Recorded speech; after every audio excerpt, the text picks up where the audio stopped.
Recibimos con gran gusto esta mañana al doctor Pablo Lavandera, como les decíamos, es docente, experto en políticas de integración en el Mercosur, especialista además en comercio exterior, en derecho aduanero y derecho tributario del comercio exterior. Doctor Lavandera, buen día, ¿cómo anda? Un gusto. Lo he escuchado en algunas oportunidades, en algunas disertaciones. Ahora, en el comienzo de la entrevista, hay una asociación con esta cuestión de la bandera. Me han dicho, pero no puede ser, un asesor de la calle con la bandera. Bueno, en fin, habrá que transitar por estas bromas en estas horas, doctor. Mire, a mí lo único que me da es envidia. Envidia, claro, me imagino, ¿eh? Porque de la bandera, como yo, de la bandera, bueno... Vida sana, ¿no? Vamos a vida sana, vida sana. ¿Qué le parece el curso de la campaña cuando a veces transita por estos meandros? Y a mí no deja de sorprenderme que situaciones que parecen nimias como esta terminen teniendo una incidencia en la campaña, ¿no? No la sé medir, seguramente sea muy difícil de medir, pero evidentemente incidencia tiene porque hace 3, 4 días que todo el mundo habla de eso. Bueno, y usted ha sido objeto de chanzas, me imagino, todo este tiempo. ¿A usted le parece? Bueno, doctor, cuando usted dice que la campaña a veces circula por estos caminos, me imagino que desde su lugar querría que se hablara o se discutiera mucho más la agenda que tiene que ver, por ejemplo, con el comercio exterior. Sin duda, es uno de los elementos fundamentales del país. Basta con remontarse a la historia.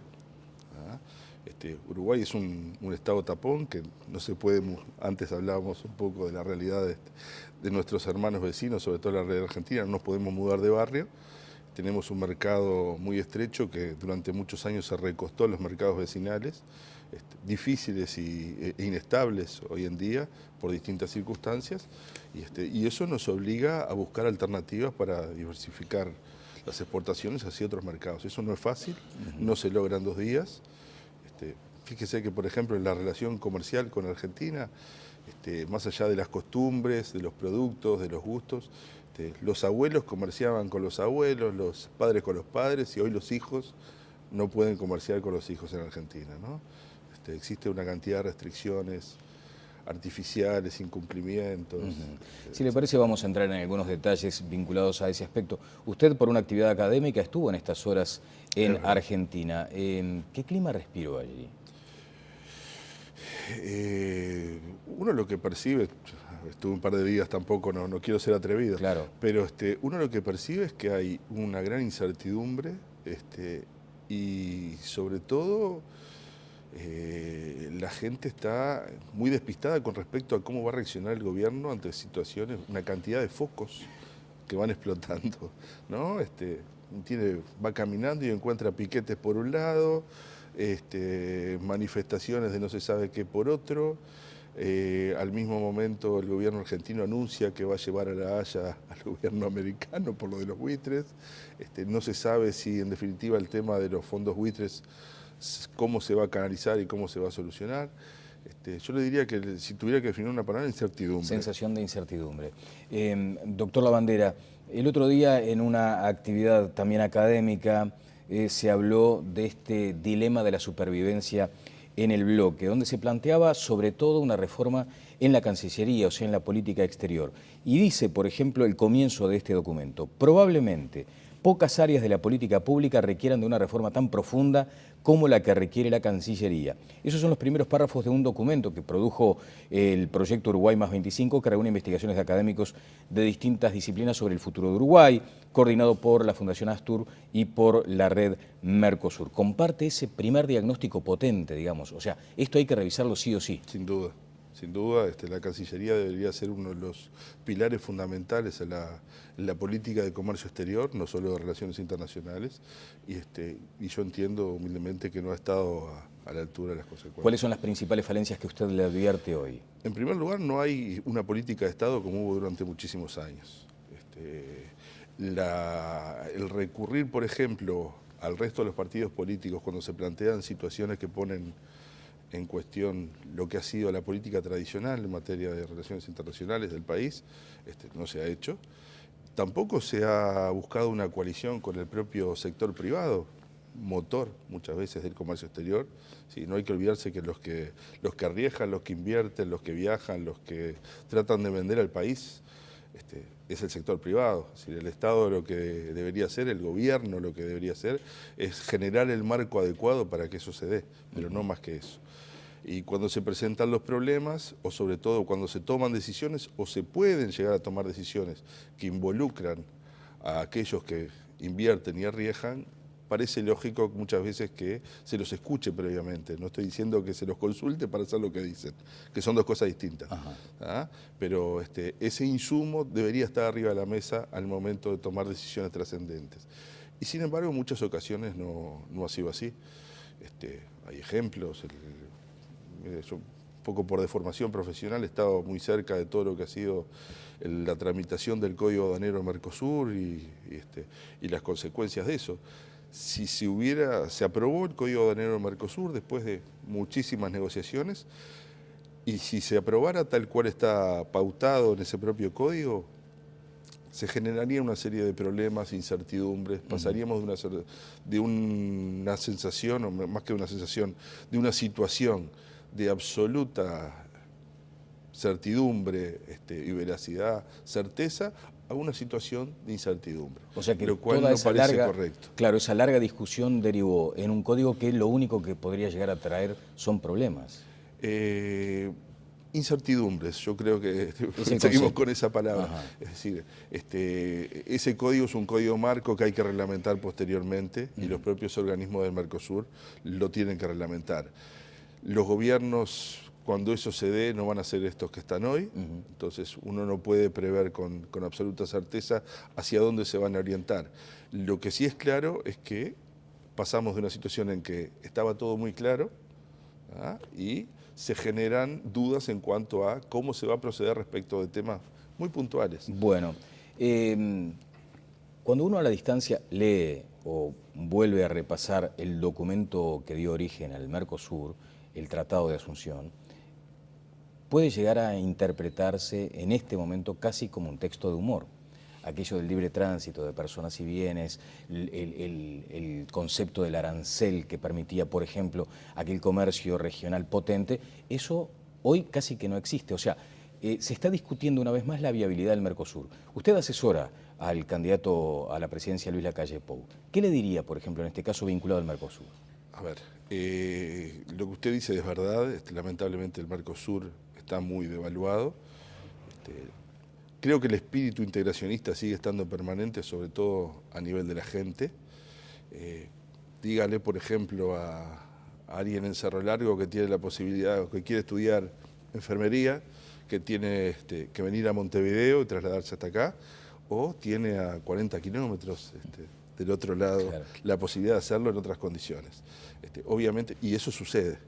Entonces, digamos que esas son las sinergias positivas del Mercosur, porque esa relación y esas situaciones se siguen dando, por suerte. Claro, que a veces no son las que más trascienden, pero están ocurriendo hoy. Ahí está. Por otro lado, el Mercosur, que nació evidentemente como un proyecto comercial, económico comercial, en ese sentido ha sido absolutamente deficitario, absolutamente deficitario. Se ha vaciado de contenido, se ha acabado la institucionalidad en el Mercosur. Creo que parte de esa situación se debe al cambio de criterio de nuestro país con respecto a cómo manejar los temas a nivel diplomático. ¿En qué cambió el criterio, doctor? Y a nivel de Mercosur, por lo menos, hemos pasado a la diplomacia presidencial, lo cual no es bueno. La política exterior la debe llevar el ministro, que es el fusible. Cuando el fusible se convierte, el presidente de la República se convierte en fusible, estamos todos en problemas. Ajá. ¿Usted entiende que allí qué faltó de pronto? ¿Talante de la Cancillería, profesionalismo de la Cancillería, o lisa y llanamente, por una cuestión casi que ideológica, es el presidente el que asumió el protagonismo? Yo tengo el mejor concepto de la Cancillería desde el punto de vista técnico. Son funcionarios sometidos a jerarquía y que por tanto siguen, como lo establece la Constitución, los lineamientos del presidente de la República.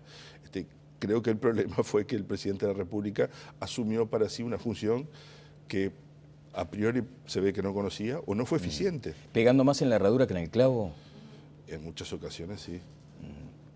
En muchas ocasiones sí. Yo vuelvo a lo mismo. Sí. Yo creo que si se hubiera adoptado una diplomacia presidencial y hoy estuviéramos en el mejor de los mundos desde el punto de vista de la integración, estaríamos todos contentos y felicitando al presidente de la República.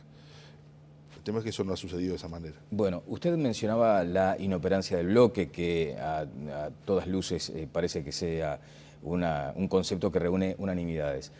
Y hay una multiplicidad institucional. Allí hay una cantidad de siglas que ni siquiera somos capaces todos de recordar o de saber a qué refieren. ¿Esto merecería de pronto una revisión también de aquellas instituciones que hoy no tienen casi que tareas? No deja de ser una paradoja. Por un lado, el Mercosur se ha vaciado de institucionalidad en cuanto a los procedimientos los adecuados mecanismos para resolver claro. los conflictos. Y por otro lado, abajo, digamos, la burocracia ha seguido creciendo exponencialmente. Como usted menciona bien, hay una cantidad de foros de discusión entre funcionarios de los gobiernos que en la gran mayoría de los casos no llega a resultados tangibles. Claro. Y no llegan a ser aprovechados por esos emprendedores que yo les mencionaba hoy, de los 4 países, bueno, de los 5, vamos no sabe cuántos somos. Claro, vamos a apuntar ahora sobre todo a la relación crítica con la República Argentina. Habrá un lapso de 9 meses donde convivirá el nuevo Poder Ejecutivo uruguayo con lo que es el final de la gestión de la presidenta Cristina Fernández de Kirchner. Y allí quiero detenerme en algún concepto que manejó el candidato presidencial Luis Lacalle Pou. Tildó de desequilibrada a la presidenta Cristina Fernández de Kirchner en un encuentro, creo que fue en la Cámara Española o algo así. No es una buena señal para empezar a transitar esos 9 meses si efectivamente Lacalle Pou es elegido presidente. A ver, yo creo que ha habido muchas expresiones no del todo amigables de los dos lados. Aquí lo que importa no son las expresiones aisladas y en situaciones muy puntuales, a veces ante hechos muy puntuales, sino que lo que importa es que se genere una verdadera política de Estado, que es lo que hoy está faltando y lo que deberíamos empezar a retomar, porque además los pueblos sienten esa afinidad y sienten esa vocación integracionista.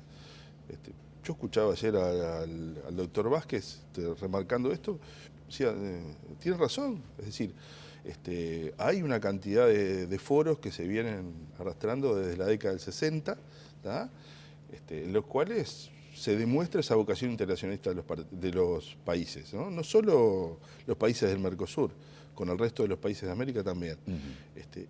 Entonces, creo que debemos apelar a eso. Estoy seguro que llegado el momento las relaciones diplomáticas van a fluir adecuadamente normalmente como bueno, fluyen. Se dejarán de lado estos adjetivos de pronto, como los que citábamos. Han habido episodios más violentos desde el punto de vista verbal durante este propio gobierno y sin embargo las relaciones por lo menos se siguen manteniendo de manera civilizada. Bien, usted aludía a declaraciones de Tabaré Vázquez, también José Mujica dijo que muchas veces estas cuestiones se deberían resolver con un correo electrónico, con una llamada telefónica y no incurrir en esos gastos que demandan las cumbres. Lo que está claro es que no se deberían resolver únicamente por una afinidad ideológica o personal entre los presidentes. Para eso están las cancillerías, para eso está la política exterior, y creo en ese sentido que se deberían resolver de manera adecuada, institucionalizando las relaciones. Bien, en algún momento Brasil marcó como el ejemplo a seguir en materia de comercio exterior, de relaciones internacionales con aquel concepto de Itamaraty, o sea, aquella potencia enorme en sí mismo, o sea, dentro de Brasil Itamaraty era la gran potencia. ¿Cómo lo observa hoy a la distancia? Porque parece haber perdido también energía aquel Dentro motor. de Brasil Itamaraty sigue siendo una potencia, sí, sin duda. Pero ese es el modelo, digamos, a seguir, o sea, acordar entre todos los partidos, convocar a los líderes. ¿Eso es a lo que usted se refiere cuando menciona la política de Estado? Por supuesto, por supuesto. Digo, no es únicamente en Brasil que se sigue una política de Estado. En Uruguay se siguió durante muchos años. Desde el retorno a la democracia hasta el gobierno de Tabaré Vázquez se siguió con esa línea y creo que dio muchos resultados. Hay que volver a eso, dice usted. Hay hitos acá, la ronda Uruguay del GATT, sin duda alguna, la ronda más importante de todas, no fue de casualidad que se celebró en Uruguay. Claro. Comenzó en Uruguay. Exactamente. Bueno, hay quienes están pensando ya en ir un poco más allá, dejar de lado esta cuestión del bloque, lo regional, ir a la multilateralidad, citando, por ejemplo, el caso de Chile. Algo así como abandonar el Mercosur. ¿Es posible, es viable, en la práctica es realizable? A ver, no son conceptos incompatibles. Ajá. Es verdad que Chile es una especie de polígamo comercial, Claro. eso es verdad, pero no necesariamente tiene que ser el modelo a seguir. Lo que sí está claro que hoy en día el comercio internacional se mueve básicamente de bloque a bloque. El comercio dejó de ser vis a vis y es básicamente bloque a bloque. Hoy en día, protocolizado frente a la Organización Mundial de Comercio, más de 300 bloques comerciales, o sea, acuerdos preferenciales comerciales, como puede ser el de Mercosur, con distintos grados de integración. Entonces, esa es una realidad a nivel de comercio internacional que hay que tomar y respetar. Uruguay es tomador de decisiones. Somos un país muy chiquito y no podemos imponerle nada a nadie. Hoy en día existe una restricción a nivel de Mercosur, que es la decisión 32 del 2000, que de alguna manera establece la condición de que todos los países deben negociar en forma conjunta un acuerdo con otros bloques. Ha habido excepciones, la excepción más clara para Uruguay es el acuerdo con México y ha dado muy buen resultado. Esa decisión es una decisión a nivel Mercosur que puede ser flexibilizada, ya ha sido flexibilizada, y en esa línea creo que tenemos que ir a los efectos de poder no desprendernos del Mercosur, no irnos del Mercosur, sino tener la posibilidad de celebrar acuerdos preferenciales con otros países y otros bloques. A la gente de cualquier modo le queda siempre la sensación de que Uruguay siempre se apega a la norma en materia mercosureña, por decirlo en esos términos. Eso no es malo. Claro, desde ya, apegarse a la norma, o sea, me decía acá el ex canciller Abreu, siempre la gran fortaleza de Uruguay fue ir con el librito bajo el brazo, cumpliendo todas las reglas. Pero se cumple, y cuando los estados parte deben cumplir con algunas ayudas hacia Uruguay, eso no sucede. La inequidad existe. El doctor Romeo Pérez, Sí. Excelente politólogo, adoptó un concepto que a mí creo que ejemplifica perfectamente lo que es el Mercosur.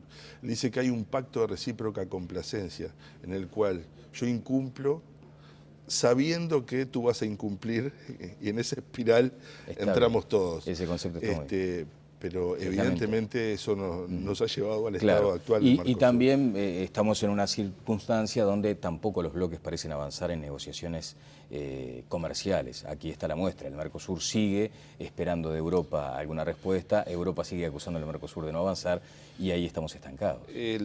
Haciendo mea culpa, el Mercosur estuvo esperando la respuesta de Argentina para llegar a una consolidación de la oferta, ¿no? Bueno, prioridades con Argentina. Primero, si usted fuera canciller de la calle Pou y llega a la presidencia, esto de la poligamia chilena para el comercio ya le valdría algún reclamo, me imagino. ¿Por qué? No, me imagino. Yo, si fuera canciller chileno, pediría explicaciones de por qué usted entiende que es una poligamia comercial. Si quiere, se detiene un minuto en eso. Sí, claro, lo digo en el mejor de los sentidos. Me parece una política sumamente inteligente. Ajá. Cuando se consolidó el Mercosur y se suscribió el Mercosur, Chile estaba invitado a participar en ese proyecto y sin embargo prefirió mantener una relación más abierta. Es más, yo recuerdo la discusión en el Parlamento cuando se aprobó el acuerdo por el cual se suscribe se tiende a formar una zona de libre comercio entre Mercosur y Chile, que el entonces diputado Achugarri planteó, bueno, la situación de Chile es increíble, más nos vale salir del Mercosur y volver a entrar, que entramos en mejores condiciones. Digo, eso es un mérito de la diplomacia chilena. Exactamente. Lo digo en ese sentido. Está bien, le ha dado muchísimos resultados y tiene tiene un aparato productivo completamente diferente al nuestro, tiene una ubicación las barreras esas naturales son completamente diferente a la nuestra, tiene una estructura arancelaria completamente diferente a la nuestra, y nosotros estamos donde estamos y no nos podemos mudar de barrio. Exacto, sí, desde ya. Bueno, le decía Pablo, ¿cuáles son desde su punto de vista o cuáles deberían ser en la agenda bilateral con Argentina las prioridades? Porque estamos hablando del Martín García, de la circunstancia en Nueva Palmira, de este conflicto portuario cada vez más complejo. El conflicto portuario se viene arrastrando desde la colonia. Sí, pero quiero decir, este último disparador en realidad se da en noviembre del año pasado, con las medidas que se adoptaron respecto de la imposibilidad de hacer reembarcos en el puerto de Montevideo. Eso ha afectado directamente al comercio nacional y ha afectado directamente a lo que es la estructura del sistema portuario nacional.